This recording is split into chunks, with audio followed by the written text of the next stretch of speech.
విద్యాభివృద్ధి వలన సమాజం అభివృద్ధి బాటలో పయనిస్తుందని సత్తుపల్లి ఎమ్మెల్యే డాక్టర్ మట్టా రాగమై దయానంద్ పేర్కొన్నారు. సత్తుపల్లి పట్టణంలో గురువారం ప్రొఫెసర్ జయశంకర్ బడిబాట కార్యక్రమం నిర్వహించారు. ఈ సందర్భంగా విద్యార్థులకు పుస్తకాలు, యూనిఫామ్ అందజేశారు. విద్య వలన ప్రతి రంగంలో పెను మార్పులు వస్తాయని తెలిపారు. రాష్ట్రంలో కాంగ్రెస్ ప్రభుత్వం విద్యకు అధిక ప్రాధాన్యత ఇస్తుందని తెలిపారు. గతంలో విద్యా సంవత్సరం మధ్యలో పుస్తకాలు, యూనిఫామ్ ఇచ్చేవారని గుర్తు చేశారు. ప్రస్తుతం రాష్ట్రంలో ఉన్న కాంగ్రెస్ ప్రభుత్వం ముఖ్యమంత్రి రేవంత్ రెడ్డి విద్యార్థుల బంగారు భవిష్యత్తు కోసం పాఠశాలలు పునఃప్రారంభం రోజునే వారికి కావాల్సిన పుస్తకాలతో పాటు పాఠశాలల్లో మౌలిక సదుపాయాల కల్పనకు అత్యధిక ప్రాధాన్యత ఇస్తుందని తెలిపారు. ప్రభుత్వం కల్పిస్తున్న అవకాశాలను సద్వినియోగం చేసుకుని ఉన్నత శిఖరాలను అధిరోహించాలని కోరారు. నన్ను ప్రత్యేకంగా ఆహ్వానించినందుకు మన హెచ్ఎం గారికి, అలాగే ఈ సభకి హాజరైన మరి దయానంద్ గారికి, మరి ఎండిఓ గారికి, ఎంఈఓ గారికి, మరి పట్టణ ప్రముఖులందరికీ కూడా, మరి ముఖ్యంగా స్కూల్ విద్యార్థులు, చిన్నారి పిల్లలందరికీ కూడా నా హృదయపూర్వక నమస్కారాలు. మనందరికీ తెలుసు, నేను నా చిన్నప్పటి నుంచి చూస్తున్నాను. మరి స్కూల్స్ స్టార్ట్ అయినాక 2-3 నెలలకు వచ్చాయి మాకు బుక్స్, టెక్స్ట్ బుక్స్ 2-3 నెలలకు వచ్చాయి. నోట్బుక్స్ అయితే మేమే కొనుక్కునేవాళ్ళం. కానీ మొట్టమొదటిసారి మీరు కూడా స్కూల్లో జాయిన్ అయినప్పటి నుంచి చూసారా ఎప్పుడైనా ఫస్ట్ ఇవ్వడం లేదు కదా. యూనిఫామ్స్ కూడా ఎప్పుడో ఇచ్చేవాళ్ళు, సగం అయిపోయేది, 6 నెలలు అయిపోయేది, అప్పుడు వచ్చాయి. కనుక ఇప్పుడు రాష్ట్ర ప్రభుత్వం, ముఖ్యంగా రేవంత్ రెడ్డి గారి ప్రభుత్వం విద్య మీద ఎంతో దృష్టి సారించి మన పిల్లలకి మంచి విద్య, నాణ్యమైన విద్య అందించాలి, పిల్లలకి భవిష్యత్తు బాగుండాలి అనే ఉద్దేశంతో ప్రతిష్టాత్మకంగా బడిబాట ప్రోగ్రాం నిర్వహించడం జరుగుతుంది. ఇందులో భాగంగా మనకి స్కూల్స్ స్టార్ట్ అయిన మొట్టమొదటి రోజే మీకు యూనిఫామ్స్, మరి టెక్స్ట్ బుక్స్, నోట్బుక్స్ కూడా అందించడం జరుగుతుంది.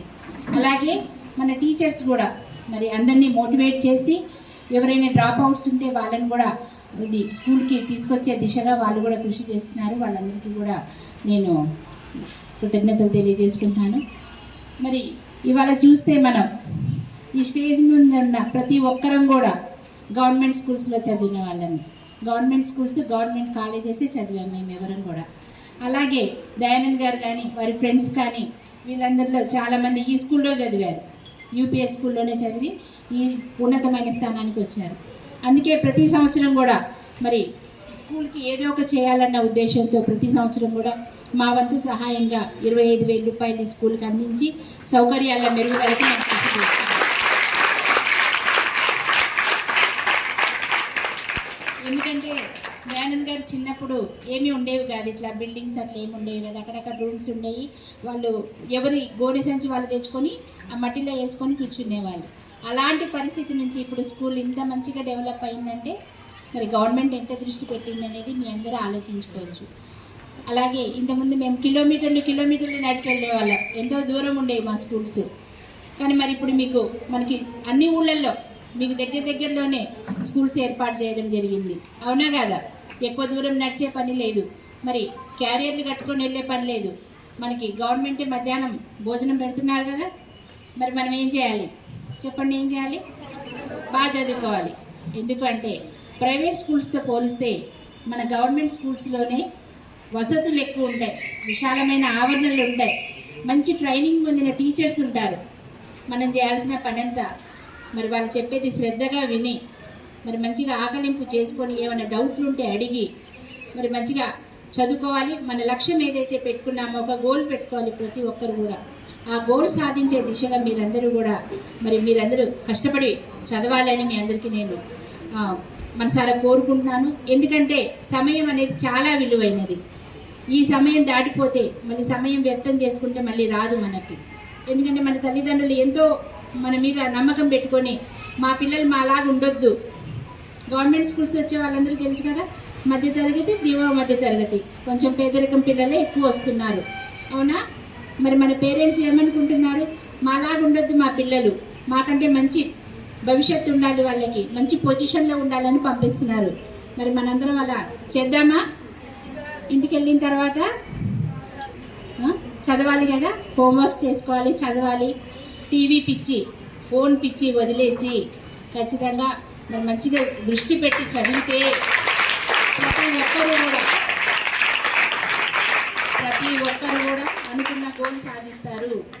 కాకపోతే ఒకటే గుర్తుపెట్టుకోండి, ప్రతి ఒక్కరికి ఇప్పుడు క్లాసులో 100 మంది ఉంటే 100 మందికి ఫస్ట్ ర్యాంక్ రాదు, ఒక్కరికే వస్తుంది. కాకపోతే డిప్రెషన్కి లోన్ అవ్వకూడదు, అలా రావడానికి మనం ట్రై చేయాలి. కానీ ఎవరికి ఉండే నాలెడ్జ్ వాళ్ళకే ఉంటుంది కనుక మనం ట్రై చేయడం వరకు మన బాధ్యత. 100కు 100% కష్టపడితే మీరు అనుకున్న లక్ష్యం సాధిస్తారు. ముఖ్యంగా చూస్తే సత్తుపల్లిలో చదువులో చాలా ముందంజ ఉంది.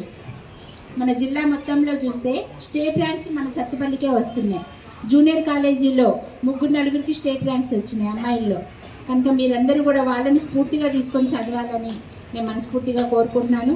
ఇంకొక ముఖ్య విషయం ఏంటంటే, మేము ఎన్నికైన తర్వాత ఎమ్మెల్యేగా అయిన తర్వాత మెయిన్ ఎడ్యుకేషన్ మీద దృష్టి సారించాము, 2 వైద్యం మీద దృష్టి సారించాము. దానిలో భాగంగా చాలా స్కూల్స్ మేము సందర్శించడం జరిగింది. ఏమేమి లోట్లు ఉన్నాయి, ఏమేమి సౌకర్యాలు కావాలి అని మేము అబ్జర్వ్ చేసి మా వంతు సహాయంగా మేము మరి 1,75,00,000 రూపాయలతోటి మరి హాస్టల్ పిల్లలకి కింద పడుకుంటున్నారు అది చూసి మేము కార్డ్స్ బెడ్స్ వాళ్ళకి ప్రొవైడ్ చేయడం జరిగింది. అలాగే చాలా స్కూల్స్లో మోడ్రన్ టాయిలెట్స్ కానీ, కాంపౌండ్ వాల్ రిపేర్స్ కానీ, ఫెన్సింగ్ కానీ ఇలాంటివన్నీ కూడా వాటికి కూడా మేము నిధులు మంజూరు చేయడం జరిగింది.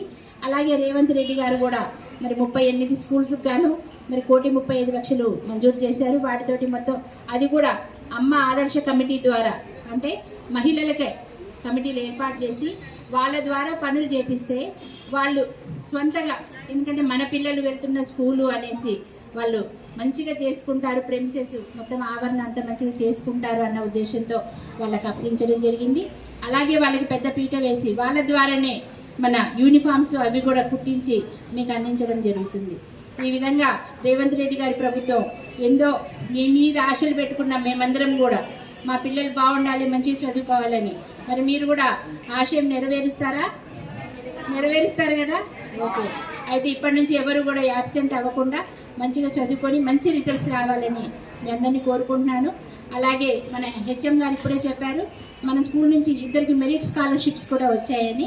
మరి ఆ 2 కూడా కంగ్రాట్స్ చెప్తూ, మరి భవిష్యత్తులో నెక్స్ట్ ఇయర్ ఇంకా చాలామంది ఆ స్కాలర్షిప్ తెచ్చుకోవాలని నేను మరి మనసారా కోరుకుంటూ ఈ అవకాశం ఇచ్చినందుకు మరి ఒకసారి అందరికీ కృతజ్ఞతలు చేశారు. ఫిక్స్డ్ డిపాజిట్ చేసి దీంతో వచ్చే అమౌంట్ తోటి మీకు ప్రతి సంవత్సరం స్కాలర్షిప్స్